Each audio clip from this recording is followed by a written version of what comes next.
Hello, good morning.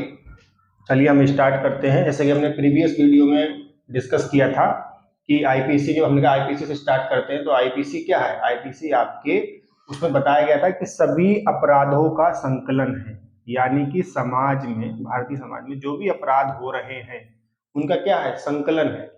तो भाई सबसे पहले अगर हम स्टार्ट अगर आईपीसी से करते हैं तो सबसे पहली बात तो यही पता होना चाहिए कि आखिर अपराध क्या है। भाई ऑफेंस आप क्या समझते हैं? अपराध से क्या समझते हैं? सबसे महत्वपूर्ण बात तो यही है। तो सबसे पहला अगर हम इसको बिल्कुल नीचे से अगर स्टार्ट करें तो भाई सिंपल सी बात है, अपराध घटित कहाँ होते हैं? समाज में।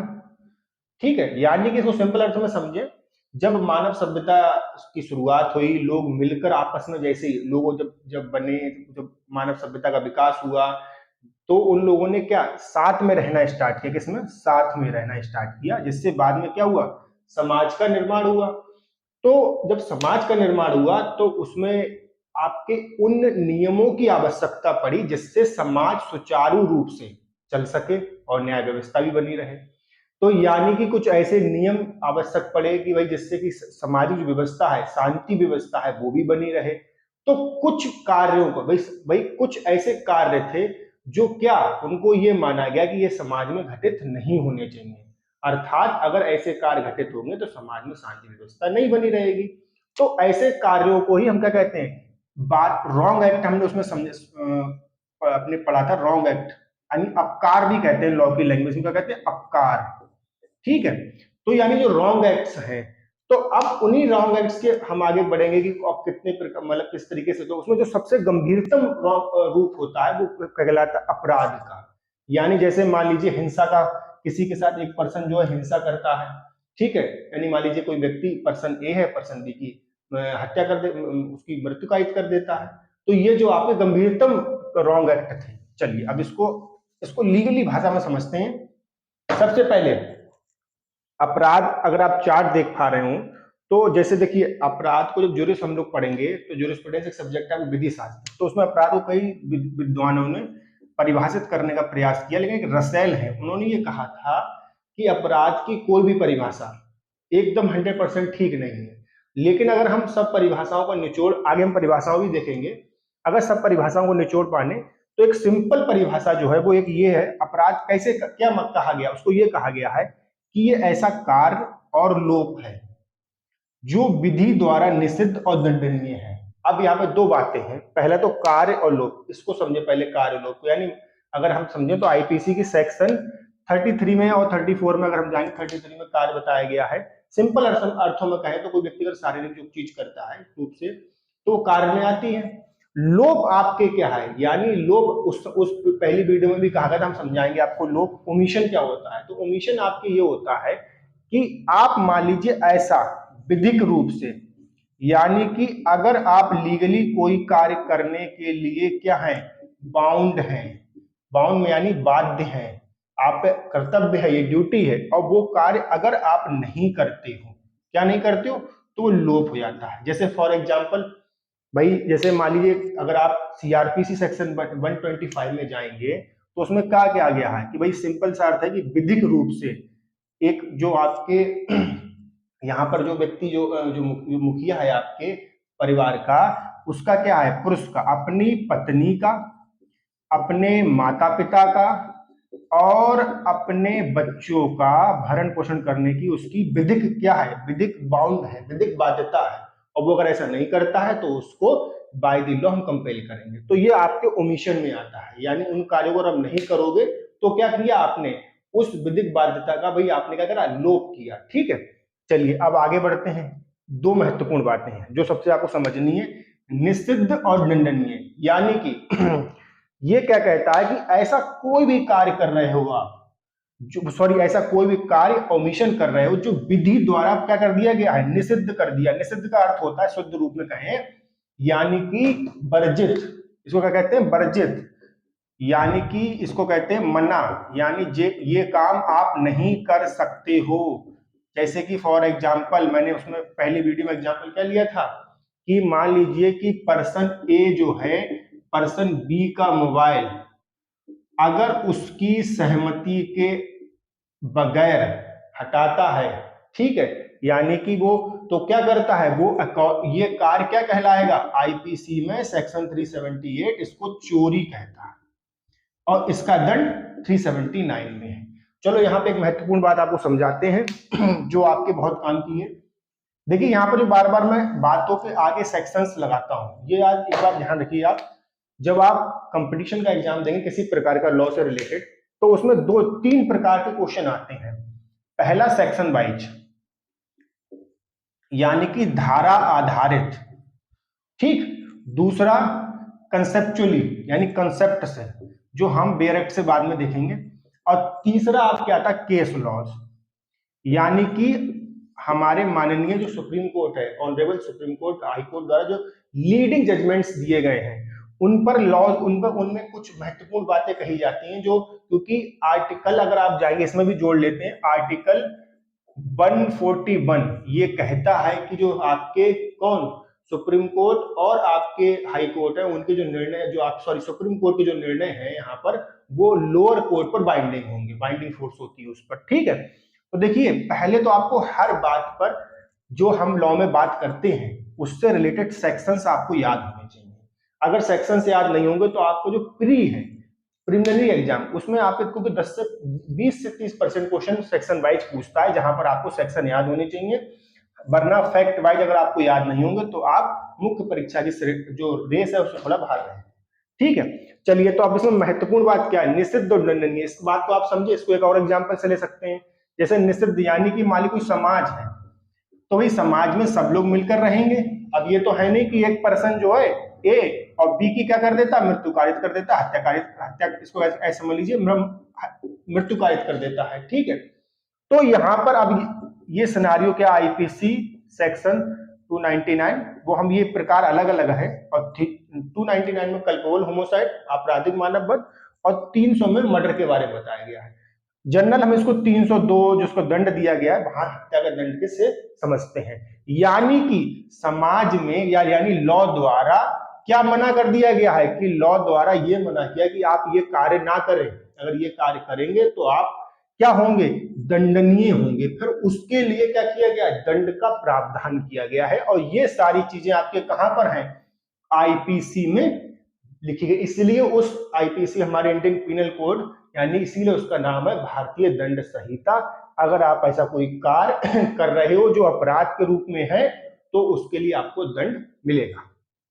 चलिए अब अगली बात पे इसमें आते हैं, जो सबसे महत्वपूर्ण बात है इसके बाद वो कौन सी आते हैं कि अब एक शब्द यहां पर आ रहा है जो आप देख रहे हो, वो है विधि। भाई सारे कार्यों को मना कौन कर रहा है, विधि कर रही है, ठीक है।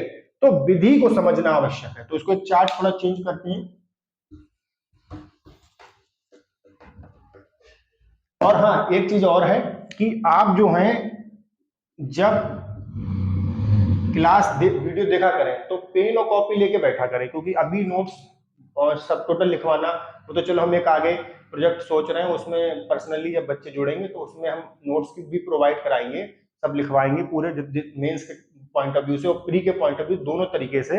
लेकिन यहाँ पर आप जो जितनी परिभाषाएं बोलते हैं उसको नोट डाउन आप करते चले। तो विधि क्या है, विधि आपके बेसिकली क्या है, इसको अगर हम इस रूप से लिखें, नियमों का संकलन, आप लिख लें इसको,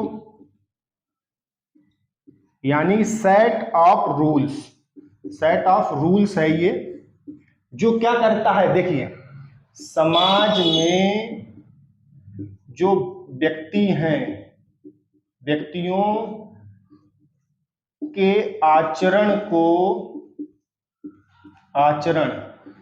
क्या करता है, दो बातें करता है।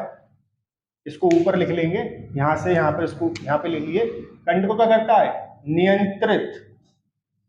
नियंत्रित और विनियमित, क्या करता है, नियंत्रित और विनियमित। इसको इंग्लिश में अगर आप लिखना चाहिए, इसको इंग्लिश समझो तो यानी क्या करता है, ये देखो इस बात को यहाँ पे लिखें, 2 नंबर डाल देते हैं यहाँ पे, 1 नंबर, यानी क्या कहता है, 2 नंबर ये कहता है कि समाज में, सोसाइटी में रह रहे पर्सन्स के क्या है, कंडक्ट को क्या कर रहा है, कंडक्ट यानी आचरण को कंट्रोल कर रहा है, और क्या करता है, रेगुलेट।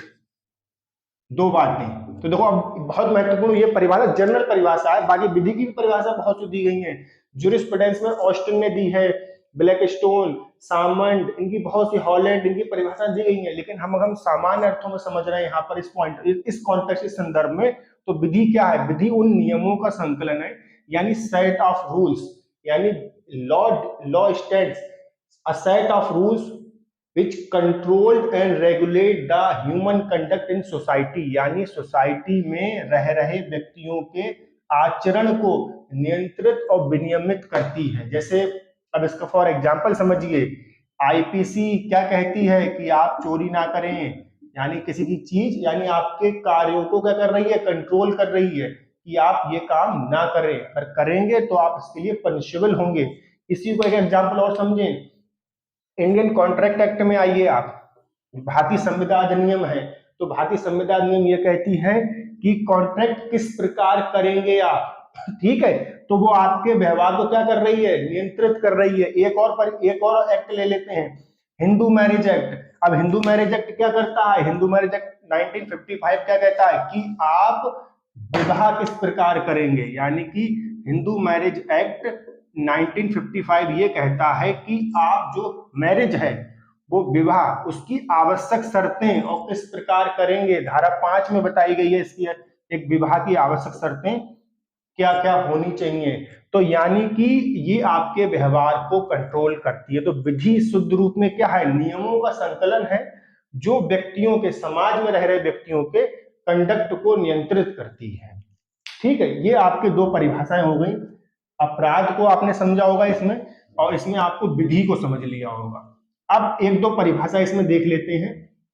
कौन सी परिभाषा देख लेते हैं जो आपके ये आपके प्री के लिए बहुत इंपॉर्टेंट है, कि जो आपके बहुत से ज्यूरिस्ट है उन्होंने दिए थे। कैनी ने क्या कहा, अब इसको समझते हैं। कैनी महोदय ने कहा कि ऑफेंस यानी अपराध क्या है, तो कैनी ने ये कहा अपराध आपके ऐसे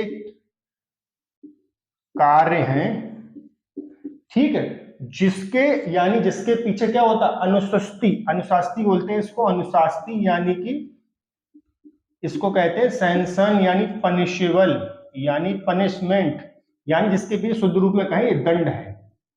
तो उन्होंने कहा कि आपके अपराध वो कार्य हैं जिसके पीछे अनुशास्ती होती है, और दूसरी बात, ये आपके क्षम्य नहीं होते हैं। उन्होंने कहा ये माफी योग्य नहीं होते, यानी ऐसे कार्य जो जिनके पीछे दंड होता। अगर मानिए, इस बात का मतलब है, कैनी देखो ये परिभाषा उन्होंने कही, मैं आपको पहले परिभाषा बता दे रहा हूं, फिर इसको समझा दे रहा हूं। कैनी ने कहा कि अपराध बेकार है जिनके पीछे क्या है, अनुशास्ती यानी दंड होता है, और जो क्षम्य नहीं होते हैं, और जो क्षम्य होते हैं तो सिर्फ सम्राट यानी राज्य के द्वारा ही होते हैं। तो यानी ये परिभाषा क्या कह रही है, परिभाषा ये कह रही है कि आप ऐसा कोई कार्य ना करें, सॉरी ऐसा कोई कार्य करेंगे जिस, तो अगर वो कार्य आपके, जिसके भी दंड लगा हो और वो क्षम्य ना हो, तो क्या हो जाएगा, वो अपराध हो जाएगा। अब ये बात भी हर जगह ठीक साबित नहीं होती है, इसलिए रसेल ने सबसे शुरुआत में कहा कि अपराध की परिभाषा कोई भी सर्वांगीण यानी कि पूर्ण रूप में नहीं है। अब एक और परिभाषा समझते हैं, एक परिभाषा और देखते हैं ब्लैकस्टोन की। तो ब्लैकस्टोन में बहुत आपके इमिनेंट ज्यूरिस्ट रहे हैं। उन्होंने ये कहा कि ये क्या ऐसे कार्योलोप है जो निषिद्ध, मतलब एक तरीके से उसको इस तरीके से उन्होंने कहा कि सार्वजनिक विधि, यानी सार्वजनिक विधि है, उसके उल्लंघन में किया गया कोई भी कार्य और लोप आपके क्या कहलाएगा, ये कहलाएगा अपराध। अब ये परिभाषा भी आपके पूर्ण नहीं है, क्योंकि सार्वजनिक विधि का अर्थ कैसे लगाओगे आप, सार्वजनिक विधि इंडिया में क्या संविधान विधि मानोगे आप, आईपीसी, तो इसलिए इसमें भी बड़ा आपके क्लियरनेस नहीं आ पाई। अब आते हैं जो हमारी आईपीसी में परिभाषा दी गई है। तो देखो आईपीसी में आपके परिभाषा दी गई है अपराध की धारा 40 में, जो क्या कहती है, वो सभी कार्य जो इस एक्ट के अंतर्गत या किसी अन्य विधि के अंतर्गत क्या बताए गए, शुद्ध रूप में भाषा वहां पे यही है, जो क्या दंडनीय बनाए गए हैं, ठीक है, वो सब क्या है, अपराध। तो परिभाषा ये भी आपके पूर्ण रूप में नहीं मान सकते। लेकिन आईपीसी सेक्शन 40 क्वेश्चन क्या याद रखना है प्री के लिए कि कहां पर परिभाषा बताई गई है आईपीसी में अपराध की, तो कहां है, सेक्शन 40 में। ठीक है, वो क्या कहता है, ऐसे सारे कार्य जो एक्ट के अंतर्गत, इस अधिनियम के अंतर्गत क्या है आपके दंडनीय है, वो क्या कहलाएंगे, अपराध कहलाएंगे, सिंपल अर्थों में। अब यहाँ पे एक परिभाषा और है, सेक्शन 2N। अब आप कहोगे ये क्या है, ये है सीआरपीसी का। ठीक है, सीआरपीसी दंड प्रक्रिया संहिता, तो ये इसमें भी 2N में भी अपराध की परिभाषा बताई। एक क्वेश्चन और आपका प्री का नोट डाउन कर ले कि सीआरपीसी में कहां पर बताया गया है अपराध की परिभाषा, तो वो सेक्शन 2N में बताया गया है। अब अगर एक और थोड़ा इसको और ज्यादा एक्स्ट्रा करना चाहें तो इस कर सकते हैं कि अपराध के प्रकार कौन कौन से हैं। तो अपराध के मुख्यतः 3 प्रकार हैं, बताता है सीआरपीसी। जो धारा 2A में अगर आप जाओगे तो कहता है जमानतीय अपराध, यानी कि बेलेबल और यहाँ पे नॉन बेलेबल भी ऑफेंस बताए गए हैं, बेलेबल और नॉन बेलेबल, जमानती और जमानती अपराध। दूसरा सेक्शन 2C में आप जाओगे तो क्या कहता है, कॉग्निजेबल, संज्ञेय अपराध। और इसी का एक सेक्शन और है 2L जो कहता है असंज्ञेय अपराध। ठीक है, तो जब हम सीआरपीसी स्टार्ट करेंगे तो वहां पर इनके सबके अंतर क्या होते हैं क्या नहीं होते सब बता देंगे आपको। अभी बस इतना नोट डाउन कर लो कि टाइप्स ऑफ उसमें कौन से। और एक आता है कंपाउंडेबल ऑफेंसेस, यानी समन्वय और असमन्वय अपराध। ठीक है, तो ये अपराध आपके कहाँ दिए, ये भी सीआरपीसी के सेक्शन 320 में लिस्ट है जहां पर बताए गए हैं कि कंपाउंडेबल ऑफेंस कौन से होते हैं, बाकी नॉन कंपाउंडेबल वो है आपके टोटल। तो ये आपके अपराध के बारे में है इस वीडियो में। इसके बाद देखो हम आपके अपराध के अगली जो वीडियो होगी उसमें हम चढ़ेंगे अपराध के आखिर आवश्यक तत्व क्या है। ये हमने इसलिए आपको वीडियो बना दी ताकि आप लोग अपराध से परिचित हो जाए। बाकी इसमें क्वेश्चन इतना पुट नहीं होता है, लेकिन हाँ ये है कि अपराध की परिभाषा कहाँ दी, किस सेक्शन में दी है। और बेसिकली आपको कम से कम जनरल इतना तो पता ही होना चाहिए कि आखिर अपराध ऐसे कार्य और लोप हैं जो विधि द्वारा निषिद्ध और दंडनीय होते हैं, पहली बात। दूसरी बात यह है कि विधि की क्या परिभाषा है, तो विधि नियमों के बीच संकलन है जो समाज में व्यक्तियों के व्यवहार को क्या करते हैं, नियंत्रित करते हैं कि आप ये काम ना करो, ये काम कर सकते हो। ठीक है, और ये लेकिन ये परिभाषा में पूर्ण रूप से नहीं, इनकी हम बाद में क्रिटिसिज्म करेंगे। और साथ साथ कैनी, ब्लैकस्टोन और ये आपकी ये इनकी परिभाषाएं आपको याद होनी चाहिए। यूजीसी नेट के एग्जाम में चाहे पीसीजे के एग्जाम में ये परिभाषाएं आपसे पूछी जाती हैं। चलिए धन्यवाद, और बाकी आप वीडियो को लास्ट तक देखा करें ताकि कोई चीज मिस ना हो। बाकी नोट्स बना लो। बाकी हम सोच रहे हैं कि अब आगे जो है नोट्स के संबंध में कुछ व्यवस्था की जाएगी जहां पर पर्सनली नोट्स प्रोवाइड की जाएंगे ताकि आप मेंस तक का लिख लो और आपकी जो भी आप चाहते हैं वो फिर आपको हो सके। ठीक है, धन्यवाद।